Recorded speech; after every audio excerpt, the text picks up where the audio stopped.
After the successful launch of Shining Time Station in North America, and a short-lived series about tugboats that marked the end of Clearwater features in Great Britain, the third series of Thomas was commissioned, and it cost £1.3 million in production budget for all the 26 episodes solely by the Brit Allcroft Company. The original Thomas crew went back to work with Brit Allcroft after finishing production on tugs, including David Mitton, Jeremy King, Mike O'Donnell, Junior Campbell, and the rest, with Brit, who also worked as the producer, and Angus Wright was the executive producer.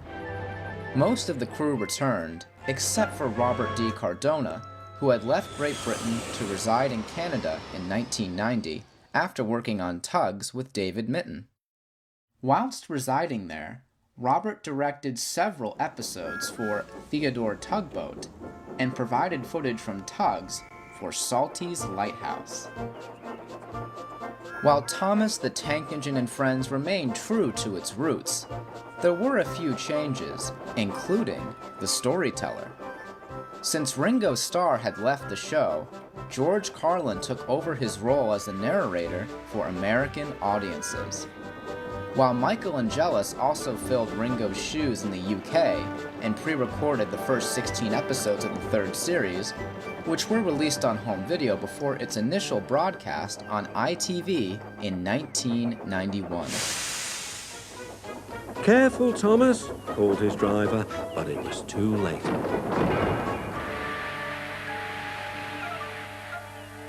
"That's done it," said his driver. "We shan't get any further today." "But what about my passengers?" asked Thomas. "Don't worry, they'll be looked after," replied his driver. "Careful, Thomas," called his driver, but it was too late. "That's done it," said his driver. "We shan't get any further today." "But what about my passengers?" "Don't worry, they'll be looked after," replied his driver. As for George Carlin, he had not only recorded episodes for the third series, but also re-recorded the majority of the first two series as well, most of which Ringo had yet to finish recording, including Thomas and the Missing Christmas Tree. His narration for the United States dub was also heard in New Zealand.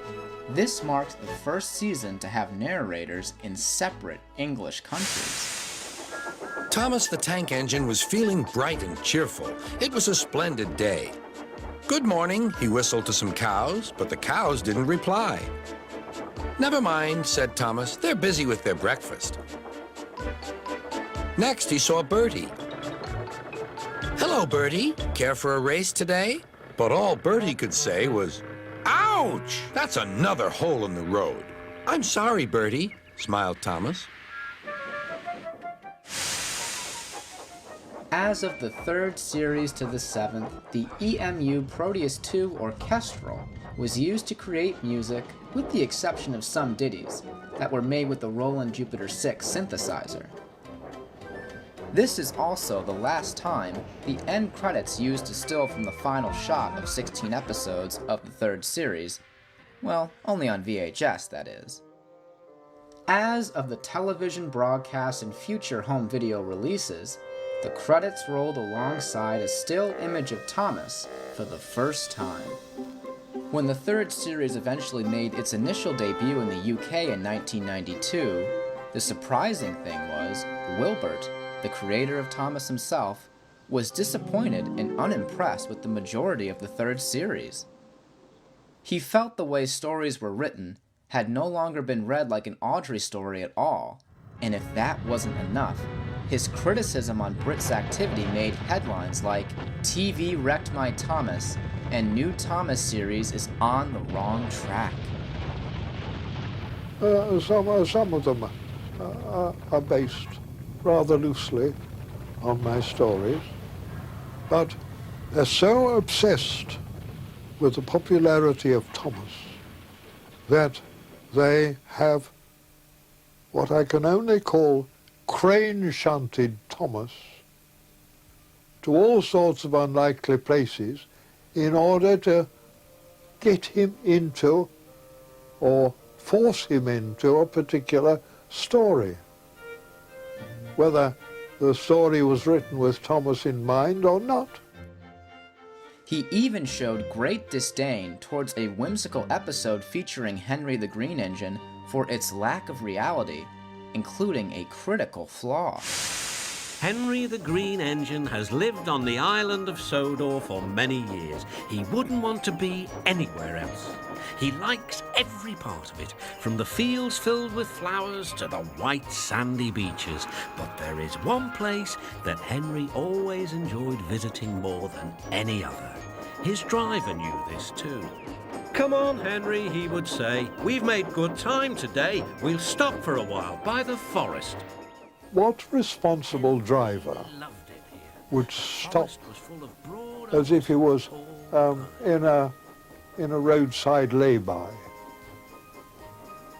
You can't do it.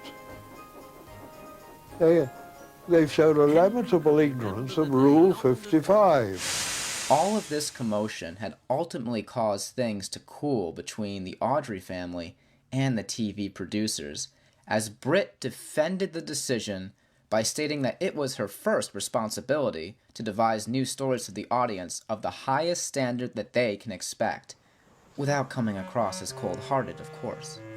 In case you ever wondered what Rule 55 is, one of the ex-railway drivers has a definitive answer. Rule 55 is a protection of trains when they come to a stand, reminding of the signalman of the position of your train, sending your fireman within a minute, 2 minutes to the signal box to sign the book and ensure that the signalman is aware of your position on the track. That's Rule 55. In spite of Wilbert's protest that the principle of his books were abused and that railway practice must be properly followed, the third series went on to air in other countries, including Japan, in 1992. Coincidentally, a Japanese crossover special of Thomas and Hirake Pankiki, called Thomas and the UK Trip, which aired on December 4th of the year in relation to the series that aired several months earlier in April, along with a new set of characters making their first appearance. Mavis! Oliver! Bargi! Minna tanoshii nakama sa? The story of the special is about two characters from Hirake Pankiki, Gachapin and Muku, who went on a journey to England and met Thomas, Sir Topham Hatt, and their friends along the way. The episodes used in the special were Thomas's Train, Thomas Goes Fishing, Thomas and Birdie, Off the Rails, and Ghost Train, along with an exclusive Japanese song devoting the character of Thomas as titled, I'm Thomas the Tank Engine. The song was later featured in a Japanese Thomas Pankiki's crossover special exclusively on a video called Hello, Thomas and James, released on July 1st, 1996. Back to the third season on its own, out of all the new characters we saw, the Flying Scotsman was originally intended to have a much larger role in tender engines. Unfortunately, due to budget constraints, the modeling crew were unable to afford the construction of the entire locomotive, apart from the fact that we saw his two tenders peeking out of the shed. Steve Asquith recalls during an interview with SIF that the same thing applied to another visiting engine, City of Truro, who appeared in Gordon and the Famous Visitor, I'll bet completed as a dummy model without a motor. In later episodes, the model was repainted and used as a scrap model for the set decoration. Another fun fact, that the only time the show had ever used was, quite surprisingly, a cel-animated bee in the episode Buzz Buzz. This animation was done at Magic Camera Company by animator Peter Chang. The series finale episode, Thomas and Percy's Christmas Adventure, went through several changes in America, as featured in a Thanksgiving episode of Shining Time Station called Billy's Party. Even the title was changed, with the word Christmas replaced with mountain. And because of the holiday Thanksgiving being celebrated, the dialogue of Thomas and Percy discussing Santa Claus was cut out, thus nearing the end of the episode went out of sync with the footage, soundtrack, and sound effects in several home video releases. This was a far cry from all the episodes based on the Railway series, since there is a lack of realism about an American holiday ever taking place on Sodor, that is still part of the British Isles, mind you. One December morning, Thomas whistled to all his friends. "It's nearly Christmas, and I'll bring you lots of letters and parcels." One November morning, Thomas whistled to all his friends. "It's nearly Thanksgiving, and I'll bring you lots of letters and parcels." This was the first season to also be dubbed in Finland, and this was also the last season to be aired on children's ITV network in England until the sixth series in 2003. In the end, the third series of Thomas may be slightly different as opposed to the first two, but at least there were some memorable stories to enjoy watching, especially as a child growing up.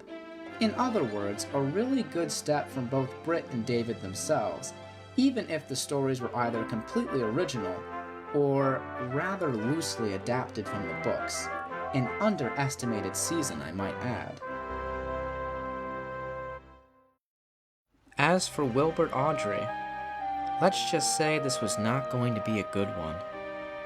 Since both the death of his wife Margaret on July 21st, 1989, and the betrayal of Britt's actions to his creation on the third televised series, Wilbert's health began to decline and suffered from prolonged illness for the rest of his days at his Sodor home. On July 26, 1993, a producer of Quanta Films, Nicholas Jones, visited Wilbert's home and met him there for the first time shortly after his mother wrote an article about him for The Oldie magazine. Suddenly, this sparked the idea that 1995 was not far away to celebrate the 50th anniversary of the Railways series books. Upon their first meeting in person, Wilbert agreed to participate in a possible film for Nicholas, which turned out to be a bookmark documentary called The Thomas the Tank Engine Man. Over a year later, in the summer of 1994, Nicholas managed to sell the documentary film idea to both Channel 4 and BBC Two, and guess what? They both wanted to make it possible, much to his amazement. In the end, it was BBC Two that landed on the spot. Coincidentally enough, writer and broadcaster Brian Sibley was already set to write the biography book of the same name about the Reverend himself. Prior to writing the biography book, it all started as far as 1986, after receiving a telephone call from radio producer John Forrest, who inquired Brian if he knew anything about the Thomas the Tank Engine Man. Brian worked with John on several religious radio programs, and was known to have a huge interest in English writers, including J.R.R. Tolkien, J.M. Barrie, and Lewis Carroll. All that is, except Wilbert Awdry. I know this may be a bit of a shocker, but here is the reason. Brian had little knowledge about the author of the Railway series books, other than the fact that he was also an English clergyman. In the end, however, he accepted to research, write, and present a radio program about Awdry and Thomas. Whilst making his radio program, he first met Wilbert, Christopher, Richard, and the Awdry family a while later. And when the half-hour program was broadcast on BBC Radio 4 in May 15, 1986, it was met with warm reception from the critics, and the results were favorable. It can now be heard through SoundCloud, uploaded by Brian himself on the main page of the Sodor Island fan site. Long after the work on the radio program was done, Brian found himself wondering whether the research he could find might not have another use, like a book about the creator.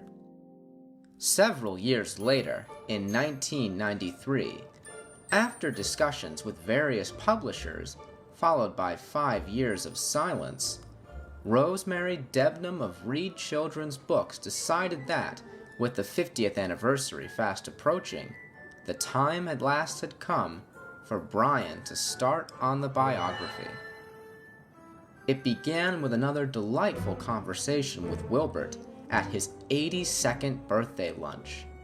From there, Brian spent a long time studying his research through Wilbert's diaries and those of his mother's, who kept a record of his life from the day he was born until the day of his marriage with Margaret. As well as this, the book also chronicles the history of both the Railway series and Thomas the Tank Engine and Friends, along with insights of storytellers, Andrew Lloyd Webber's proposal, and most of all, the rise and fall of the television series itself. Speaking of which, the 4th series was already in production at the time, and while the preparations for filming the interviews of Wilbert, his family, and friends went well for Nicholas to handle. It was very difficult to deal with the crew members, however, because the filming of Thomas Series 4 was an utter nightmare. Other than that, he managed to film some behind-the-scenes bits, especially while the episode, Thomas and the Special Letter, was being filmed, and he had managed to even interview director David Mitton, whom he found a charming and confident man, in spite of being busy. The filmic translations of these things are very difficult in many ways because there's a terrific difference from a chap sitting on an end of a bed telling a little chap in bed, which you probably know yourself, where you can stop between sentences and really get into detail because he's asking you the questions. In filming it, you've got to explain all the questions filmically there so that there's no mistake, there's no misunderstanding, and the story is clear. Getting back to Nicholas's involvement with filming Wilbert, who was in bed all the time and unable to get up due to his physically deteriorated health. However, thanks to some clever camera tricks, it all worked out in the end, even for Wilbert himself. The whole event took up an entire day, and as a privilege, the crew had a chance to film the cluttered study room that contained his dismantled model train set and a picture of his rowing team. Throughout the entire documentary, selections of Sir John Gielgud's Railway Stories narrations were heard in several places.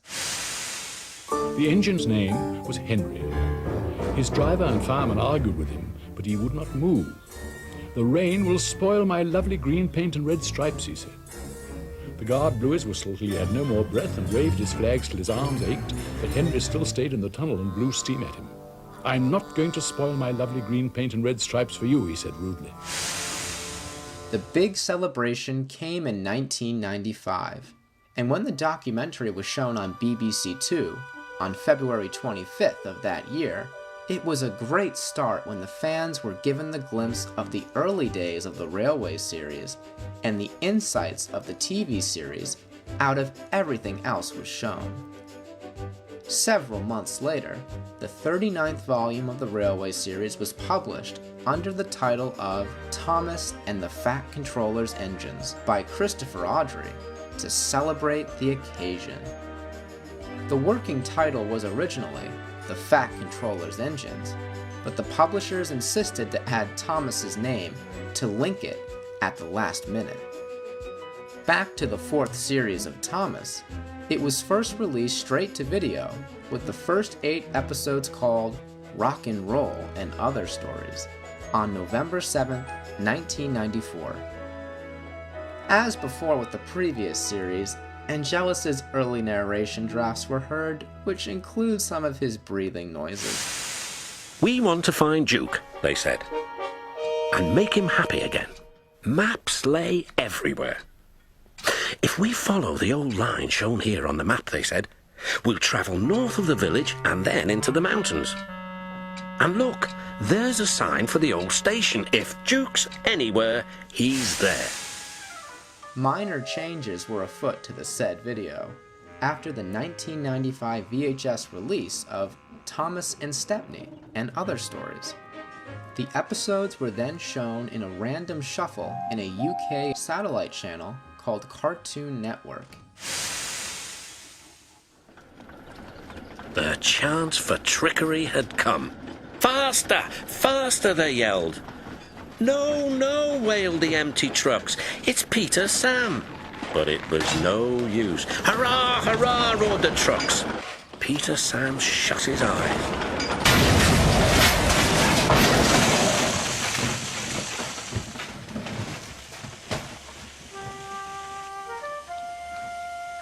Beep, beep, wailed Peter Sam. The chance for trickery had come. Faster! Faster, they yelled. No, no, wailed the empty trucks. It's Peter Sam. But it was no use. Hurrah, hurrah, roared the trucks. Peter Sam shut his eyes.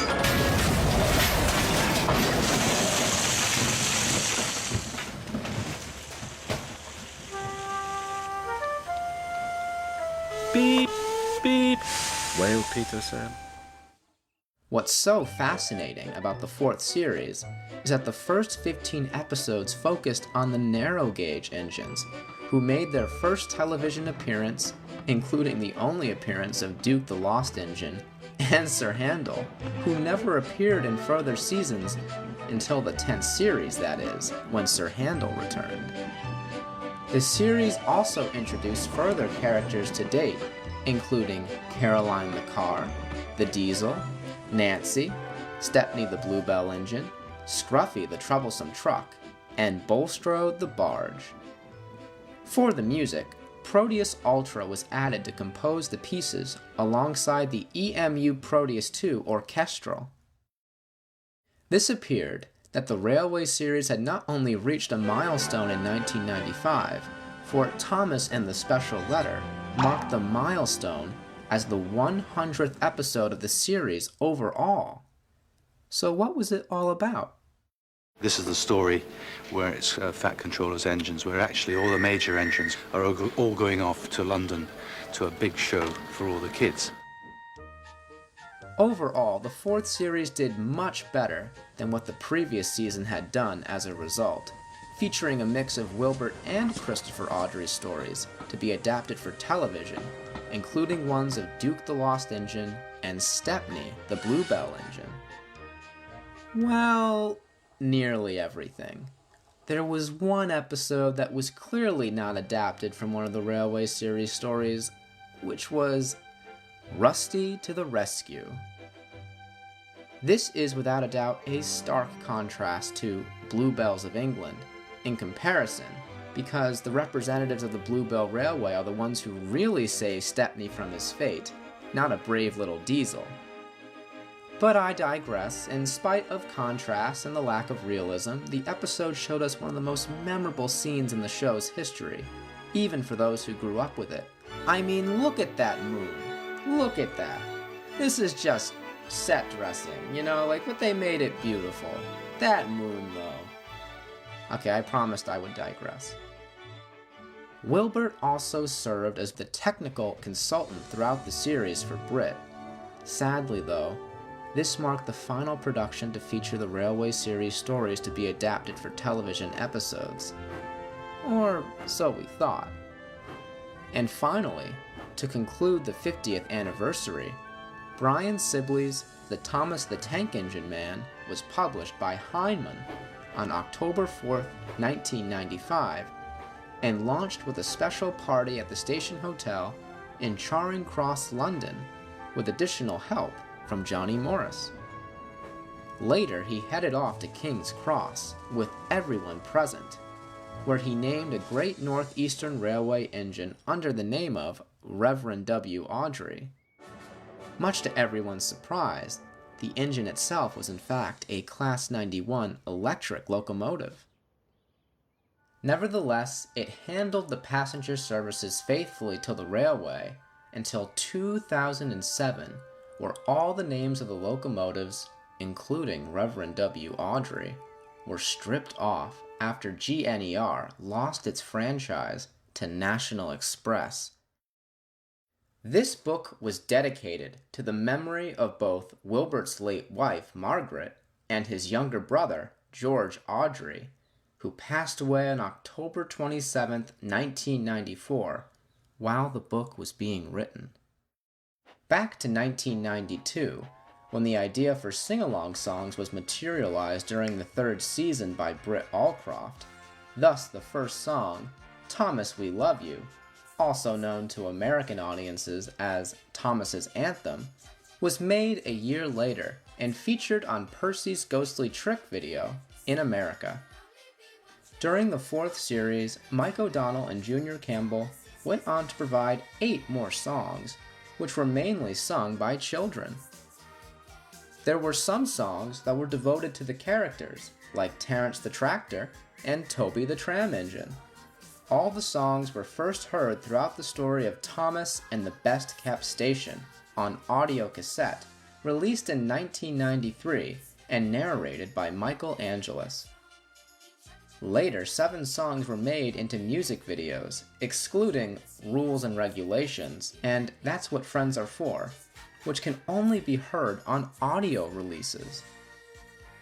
Shortly after the video collection was rebranded as simply VCI, it went on to release episode compilation videos. Its first Thomas video release was Your Favorite Story Collection on November 20th, 1995. The Really Useful Engine song was also featured at the end of the program as a bonus feature. In March 1996, the music videos were first shown on Story and Song Collection VHS for the audiences in the UK, along with the lyric sheet and the Thomas Club form. Later that year, a special festive song was exclusively featured on the Christmas-themed VHS release titled The Biggest Ever Christmas Collection for November 1996. It all started when the 4 Marks Beaver Scouts in Hampshire won a nationwide competition to write Thomas's Christmas song for the video. The filming took place at the Mid-Hants Railway in Hampshire on a sunny day in July 1996, where the children performed their winning entry. Around the same year, when the official Thomas the Tank Engine website was launched online by the Britt Allcroft Company, and the first version was created by Netsite Productions Limited. The time had finally come to an end for Wilbert Vere Awdry after becoming frail, bedridden, and having a long episode of prolonged illness with osteoporosis, a bone-wasting disease. He passed away peacefully from bronchial pneumonia in his house on March 21st, 1997, just 3 months short of his 86th birthday. The funeral services were arranged 5 days later. Wilbert's body was cremated, and his ashes were buried near his house in Stroud, Gloucestershire. Serving as a memorial to his contribution to the Talyllyn Railway since 1952, a rowan tree was planted opposite Bringloss Blockpost. Upon hearing about Wilbert's death the day after, Nicholas Jones called the BBC, who agreed to show the bookmark documentary again without hesitation, much to his surprise. It was then repeated on April 15, 1997, in honor and to commemorate the passing of Wilbert.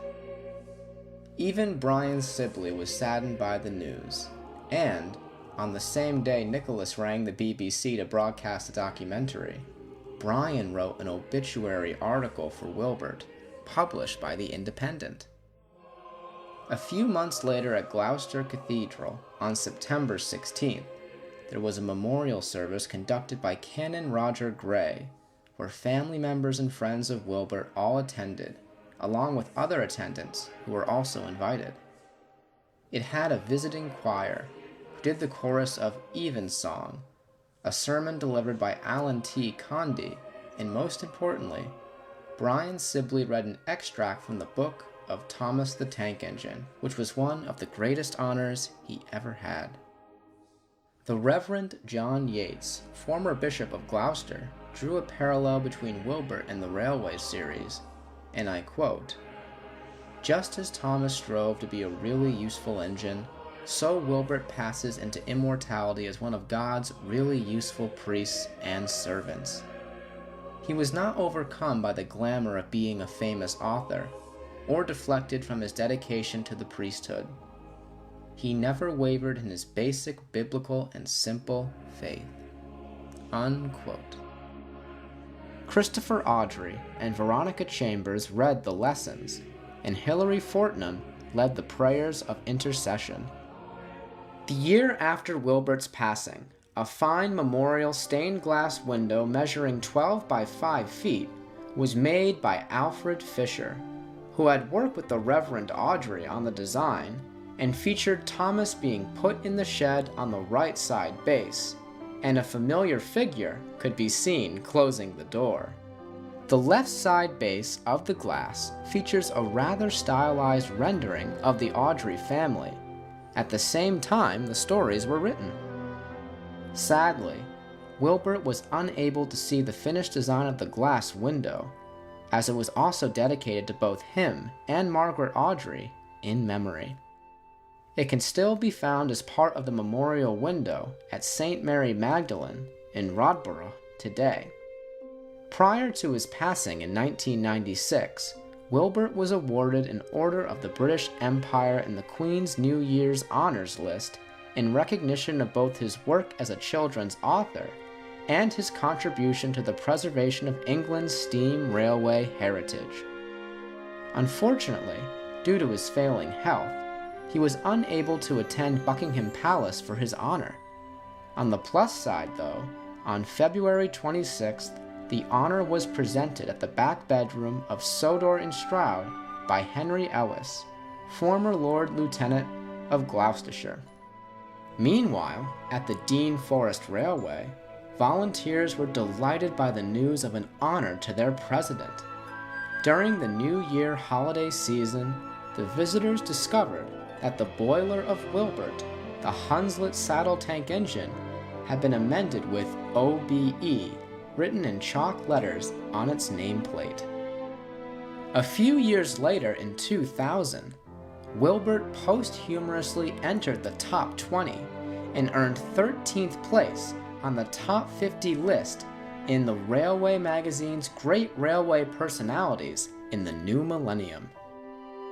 Once asked by Brian Sibley how he should close the final chapter of the original edition of the Thomas the Tank Engine Man, on how he hoped to be remembered, Wilbert replied, "I should like my epitaph to say, he helped people see God in the ordinary things of life, and he made children laugh." The television series had already begun to dominate the island of Sodor when Britt Allcroft successfully acquired all the rights to Thomas from the publishers for £13.5 million and began working on the 5th series with co-writer and producer David Mitton. This was notably the first season that did not use the Railway series as a source material, and also the first that did not air in Shining Time Station after its end. One particular reason for this choice was producer Britt Allcroft's desire to showcase a theatrical Thomas the Tank Engine movie, and requested director David Mitton to show off his modeling skills. It featured a new line of original characters that had nothing to do with the original Railway series books, like Butch the Breakdown Truck, the Horrid Lorries, Iron Airy and Bert, and of course, Cranky the Crane. "You're useless little bugs," he called from above. "If you put these trucks on the inside lines, then I wouldn't have so far to travel." "Rubbish," said Thomas. "We always arrange our trucks like this, and no crane has ever complained before." "Well, I'm complaining now." And Cranky banged his load down on the quayside. Out of all the new characters that eventually landed in their recurring roles in the future, there were some new characters that only appeared once and at this point never returned afterwards, which included Thumper and Bertram. Although they only appeared in one or a few episodes, they eventually made it into merchandising regardless. As for Thumper, even though he only made one appearance in Rusty and the Boulder, he also made a brief appearance in a Thomas PC game called Building the New Line. The next thing I'm going to tell you will be both shocking and surprising, as in Japan, Boulder is a character in the show too. Don't believe me? Wait till you see the Japanese merchandise that literally has Boulder on it, especially in one of the games where it chases the engines down the mountain hills. Wait, does this scene remind you of something?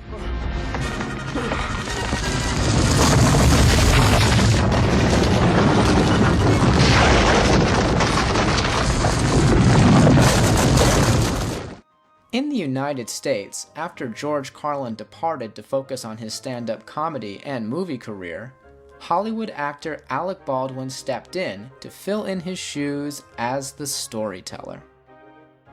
Meanwhile, in the United Kingdom, Michael Angelis provided the narration, even though he wasn't credited in the intro of all the episodes in the 5th series. All 26 original storylines for the series were written by both Britt and David together, along with former railway consultant David Maidment, who also contributed to write 9 storylines in his new role after approaching the Britt Allcroft Company to request a donation to his charity organization, the Railway Children, in early 1997.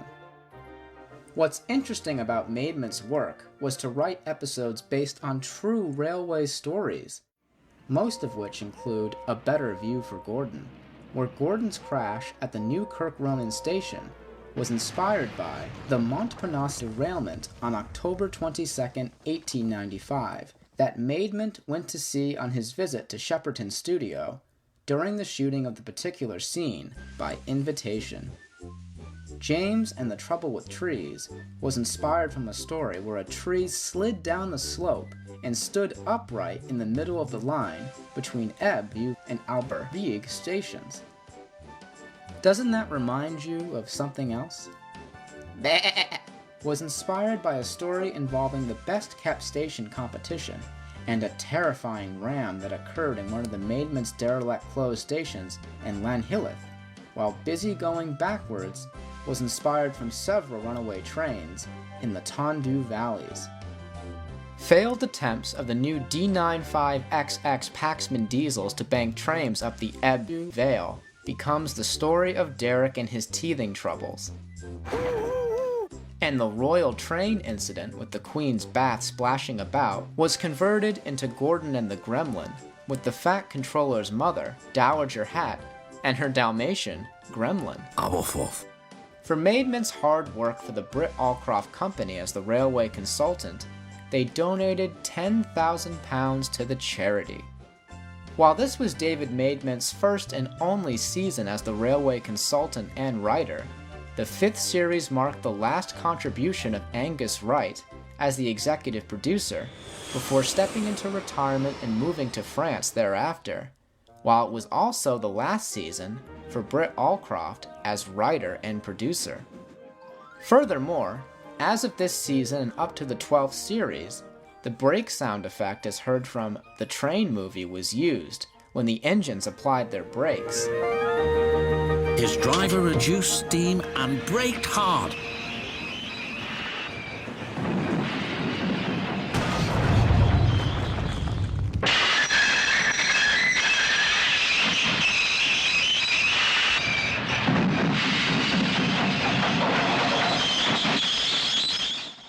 The other sound effects from the movie were also used on several occasions.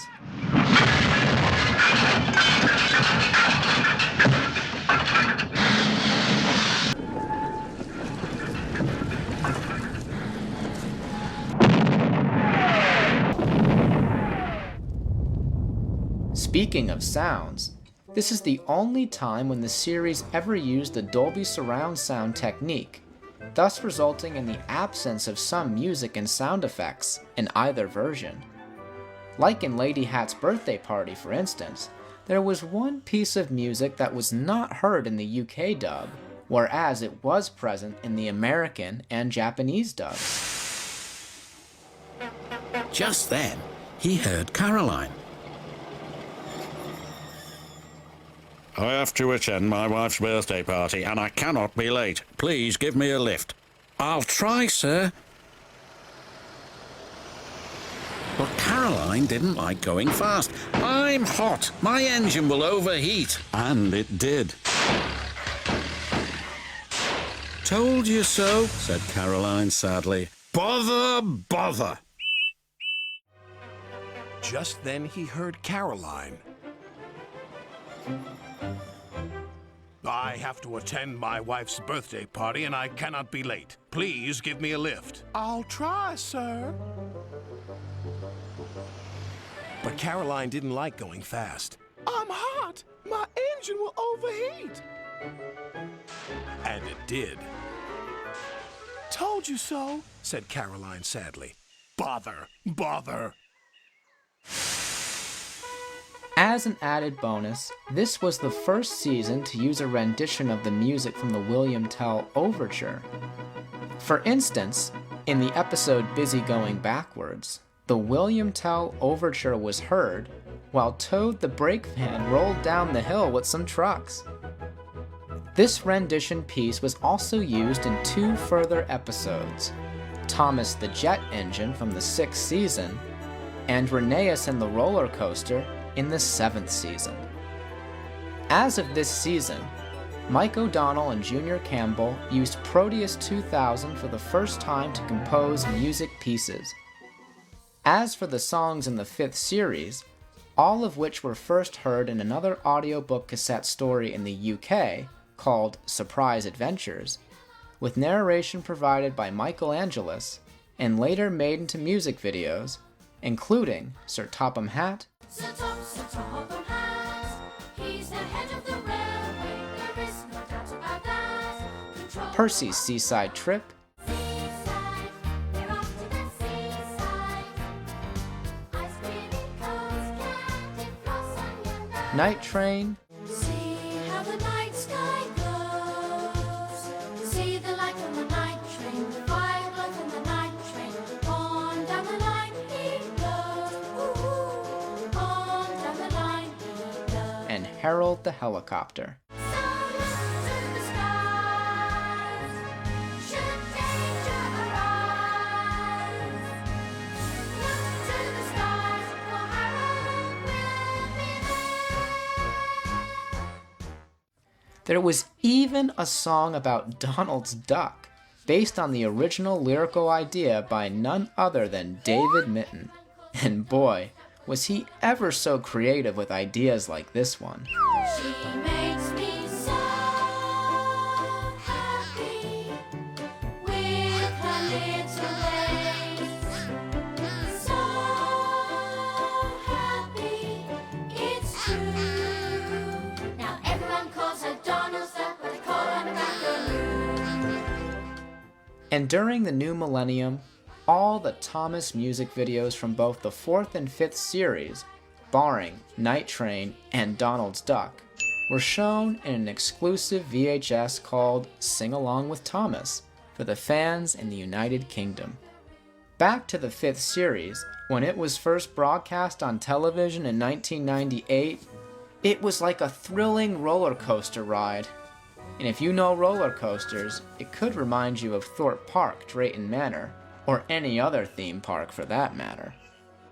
Even though the 5th season was the first series without any assistance from Wilbert Awdry, it was certainly filled with action-packed stories and several themes, spooks, thrills, and of course, humor.